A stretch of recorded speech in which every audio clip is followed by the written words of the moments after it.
नमस्कार शेतकऱ्यांनो, मी प्रशांत राऊत। आज आपण आलो आहे सागर बायोटेक कंपनीच्या प्लॉटवरती। तर आमची सागर बायोटेक कंपनीची ही व्हरायटी आहे सागर किंग गोल्ड।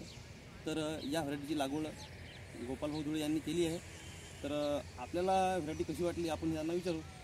आपली लागवड कधीची आहे व्हरायटीची? तर 12 डिसेंबर 2022ची व्हरायटीची लागवड आहे। तर आपल्याला व्हरायटी वगैरे कशी काय वाटली? व्हरायटी एकदम व्यवस्थित आहे, छान आहे आणि ग्रोथ वगैरे व्यवस्थित आहे। वातावरण खराब होतं तरीसुद्धा आपले येले अजून चांगले हिरवेगार कायम आहेत।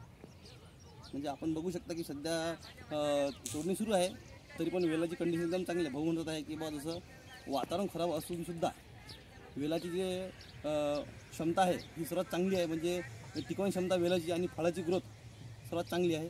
आपण बघू शकता फळं हे कशा पद्धतीने आहे। तर आपल्या प्लॉटमध्ये फळांची साईज काय झालेली आहे? 5 ते 6 किलो फळांची साईज झालेली आहे, 5 ते 6 किलोपर्यंत झालेली आहे। एकंदर आपल्याला व्हरायटीबद्दल कसं काय फीडबॅक आहे आपले? व्हेरायटी जर लावायची म्हटलं तर सागर किंग गोल्डच लावायला परवडेल। कारण कसं आहे, मी उत्पादन घेतलं, तुम्ही पण घेऊन जा। धन्यवाद।